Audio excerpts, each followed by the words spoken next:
After their father loses his life, two girls begin to be pursued by a smiling, silent, evil entity that is determined to exterminate them. Today, we are going to recap the story of the movie The Jester from 2023. On Harrow's Eve, a man called John is on his way home when he begins to be chased by Jester, a masked entity in orange suit.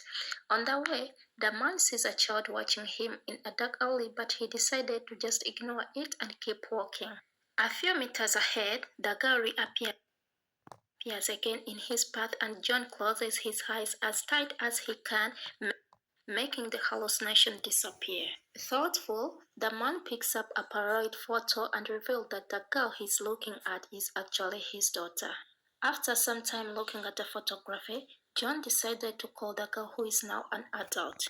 To Johnny's surprise, Emma answers, and he takes the opportunity to apologize for everything that happened without imagining that Jester was right behind him watching. Despite his apology, Emma is still unable to forgive him and is feel harsh with John, swearing at him and hanging up on him. As the man cries, Jester appears behind and touches his shoulders, making John turn around. Realizing the human state, the entity begins to mock him and covers his mouth to stop him from talking. Jester then makes a rope appear out of thin air and begins to tighten it around Johnny's neck, making magic and pulling on his own tie to lift the human into the air. After a few seconds with the rope around his neck, John loses his life and Jester levitates him off the bridge, releasing him from above. The next day, Johnny's funeral takes place and Emma decided to show up, although she avoids contact with everyone else. Unlike her, Jocelyn, the daughter John had with another woman, appears to be much more shaken and welcomes the people who have come to pay their last respects to her father. Arrived at the funeral, Jocelyn's friends greet the friend and ask about Emma. Being surprised that she's attending away from everyone else, Emma calls her mother and tells her that the funeral is over, as well as telling her that she's spoken to Jocelyn and they have arranged to meet that evening. While talking to her mother, Emma sees Jester dancing beside Johnny's coffin, celebrating in a bizarre way, but he mysteriously disappears as soon as the girl turns around. Behind the trees, Jester watches Emma walk away when two cemetery workers appear and ask him to leave. Instead, the entity sits on a chair and puts his feet on Johnny's coffin.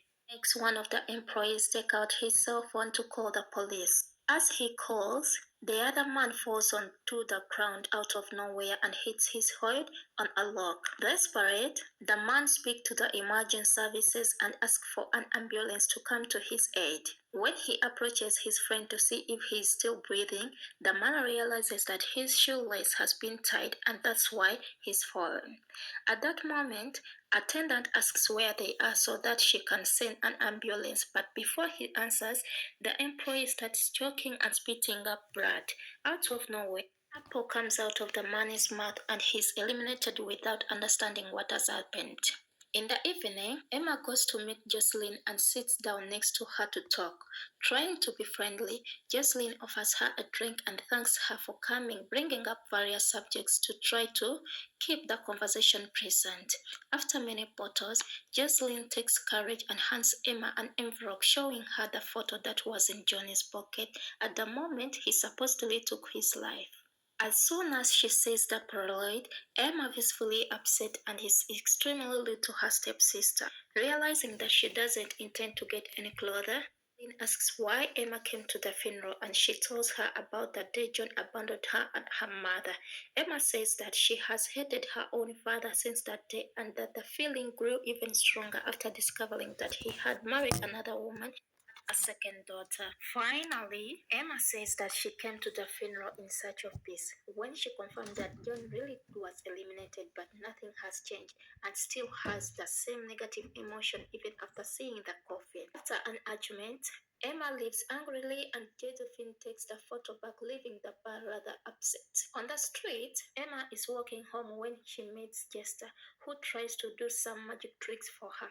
Headless, Emma ignores it and continues walking, but the entity teleports in front of her and offers her a deck of cards to choose from. Frightened, the woman runs into a nearby convenience store where she watches the masked man. After some time waiting, Jester leaves and starts walking around the neighborhood, meeting two boys who are picking up some sweets, while the bigger one takes several treats from the pot and the smaller one is more polite and only takes one per house. Seeing this, Star performs a magic trick on the little one and gives him another sweet as a present, which makes the older one approach him, saying that the trick was bad. As a way of punishing the young man, Jester takes his sweets and starts putting them in the young boy's bag. Wanting to retrieve the treats, the young man wanted to take everything back, but Jester stops him by putting his arm inside the bag to hold him back. Frightened, the older boy runs desperately and the young one falls, leaving their bags behind. At home, he finishes handing out sweets to the children and goes to the sofa to watch some old horror movies. Suddenly, the woman notices a silhouette at the window and hears some knocks on the door. Frightened, Jocelyn stares at the silhouette until one of her friends calls out to her, putting her at ease. Inside, friends talking about the Halloween festival, and one of them asks if Jocelyn doesn't want to go, but the girl used to go with John and refuses the invitation, saying it's not a good idea. In the inconvenience store, Emma buys a drink and is walking towards the hotel when Jester reappears in front of her. Tired of running away, the girl tries to talk to the stranger who once again offers her the deck of cards. Even though she finds it strange, Emma picks up a card, memorizes it, and puts it back in the deck. The masked magician then shuffles the card and asks her to take the one on top, but Emma is not at all impressed by the trick and walks off in the opposite direction. After a while, Emma realizes that the magician is still behind her and turns to push him, knocking his bottle to the ground. Jester then bends down to pick up a shard of glass, and Emma asks if he wants to eliminate her. Unlike what she had imagined, she uses the shard of glass to cut its own neck, causing a small amount of blood to spread onto her face. While Emma tries to understand what has happened, the jester gets up steep and strange. Terrified, Emma runs into an alley trying to escape while Jessica walks slowly behind her. At home, Jocelyn talks to her friends about what comes after punishment when Liam tells her not to worry, saying that the cemetery is the end of everything. Upset by what he says, the girl goes to John's old room and sits down on a chair to look at the family photo. Reminiscing, Johnny's ghost appears sitting in the air behind her, which frightens Jocelyn even more. Thinking she's delirious, the girl goes back to her friends and asks to go to the festival, saying she needs to distract herself somehow. At the sight, Jocelyn falls her friends while seeing various things that remind her of her father, such as random people wearing Johnny's clothes with a rope around their necks. Just then, the group arrives at the haunted forest playground, and Jocelyn decided to accompany her friends who are excited. Instead, the group ends up splitting, and Jocelyn ends up in a poem full of ropes, which reminds her of John. Nevertheless, the girl manages to get through the forest and ends up in another part which is full of scary pumpkins. Following the trail, Jocelyn finds a gigantic clown's head and enters through its mouth.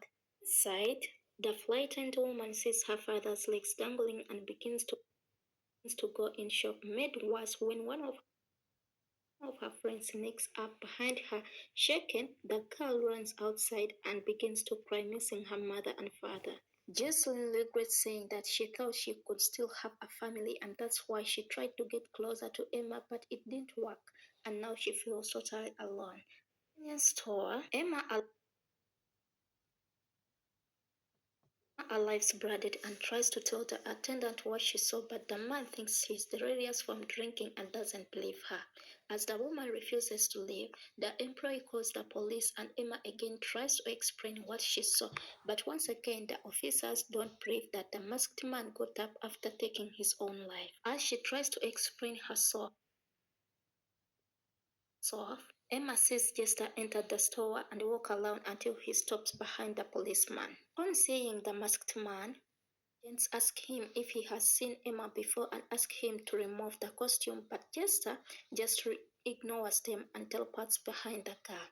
After Emma walks away, the entity takes a handcuff from his pocket, attaches it to his wrist, causing the object to land onto the arm of the two policemen. While they try to understand what has happened, Jester stuffs the policeman's head inside his top hat and pulls it back, leaving only the neck empty. Desperate, the other policeman removes the handcuff and shoots in the direction of the monster, who holds the projectile as if it were nothing. Taking advantage of the fact that he is busy, Emma leaves the store and runs to the streets. But Jester soon finishes off the second policeman and goes after her. At the festival, Jocelyn is sitting with her friends when she sees Johnny's ghost passing before her eyes. Tired of running away, the girl gets up and goes after him, leaving Liam alone with Jester. In yet another trick, the entity takes some cups and hides an object under one of them, asking the man to guess where it is. When the stranger has finished, Liam points to the cups in the middle and Jester shows him that the object has changed color, which impresses the man. Continuing the show, Jester lifts the second cup and reveals that several teeth are inside. Suddenly, Liam's entire dental arc disappears and his mouth begins to bleed. While her friend falls victim to the entity, Jocelyn sees John approaching his young version and starts by watching. At the table, Jester lifts the third cup and reveals that there is another random object underneath. Just when Liam thinks he's got away with it, the entity shows that there is still something stuck inside the cup and slaps the bottom, causing the young man's eyes to fall to the table. Hearing Liam's cries of pain, the girls try to call him to the exit while calling for Jocelyn to leave. But Jester approaches and breaks the legs of one of them as well as leaving the other voiceless. As the entity approaches Jocelyn, Emma runs to the streets of the city until she's exhausted, stopping to rest in front of a library. Then her mother calls and starts laughing in Emma's face, asking why she's afraid of a court jester. Continuing, the woman says that none of this would be happening if she were friend here, and that's why everyone is moving away. Then, Jester appears in front of the bookshop and talks to Emma using her mother's voice. Tired of running away, the woman asks what he wants, and Jester starts talking about Jocelyn, saying that she tried hard to make the two of them close, but now it's too late. Confused, Emma what Jester has done with Jocelyn, and the entity tells her that she shouldn't care since it's never wanted to know about her before. More determined, Emma repeats the question and the entity says that she's free to leave without looking back. Just like John, Jester then says that if she does this, Jocelyn will soon be forgotten and Emma will be able to live her life in peace, but says that if she wants to continue playing, she must go all the way. Determined, Emma says that she won't live without Jocelyn and Jester congratulates her on her choice, saying that she has finally learned something new. While the entity laughs, is John's spirit on the bridge where he threw himself and runs over to talk to him. Desperate, the girl begs him not to do this and asks to talk, but John replies that he tried to do that night and was rejected. Still with the rope around his neck, the spirit tells her that she is to blame for his elimination. Everything could be different if she had agreed to talk. Repentant, Emma asks for forgiveness and calls John her father for the first time, but the man continues to blame her and puts the noose around her neck. Suddenly, the object starts to move on its own and drag Emma off the bridge, causing her to fall alone in the middle of the cemetery. On the spot, Emma calls for her sister and finds a small version of Jocelyn lost in the forest. As she doesn't recognize her, the girl asks if she has seen her father and says that she was abandoned there.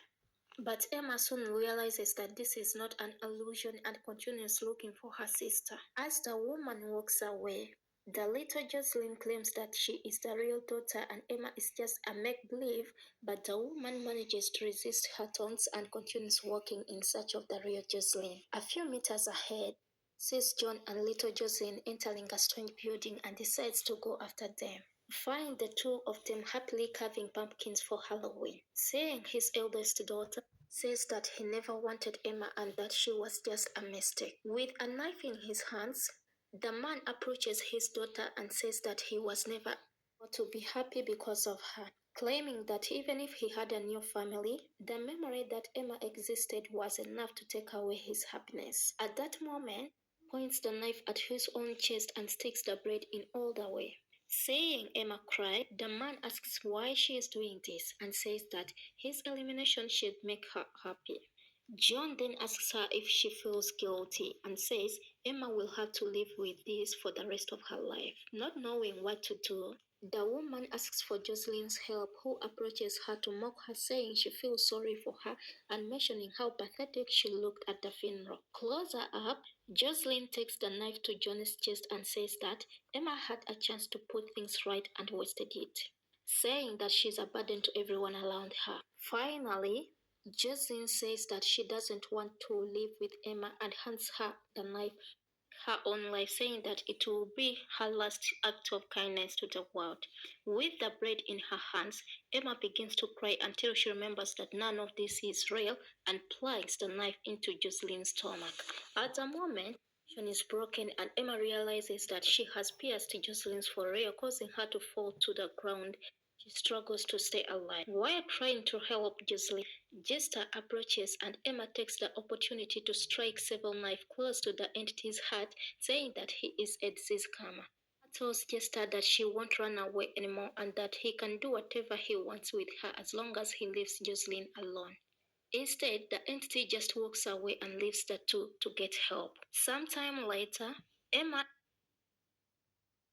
Emma is in the cemetery talking to her mother and says she's thinking of spending a few days with her when she gets back from her trip. After arranging everything, Emma ends the call and stops in front of Johnny's gravestone, apologizing for everything and saying that she should have talked to him that night. Despite all this, the girl says that she is not to blame for his elimination and claims that John made his own choices. In the end, says that she wishes they had gotten along well, but that despite everything, they still have the same blood. She then says that she will carry this burden until the end, but that she will not make the same mistakes and will move on with Jocelyn. So,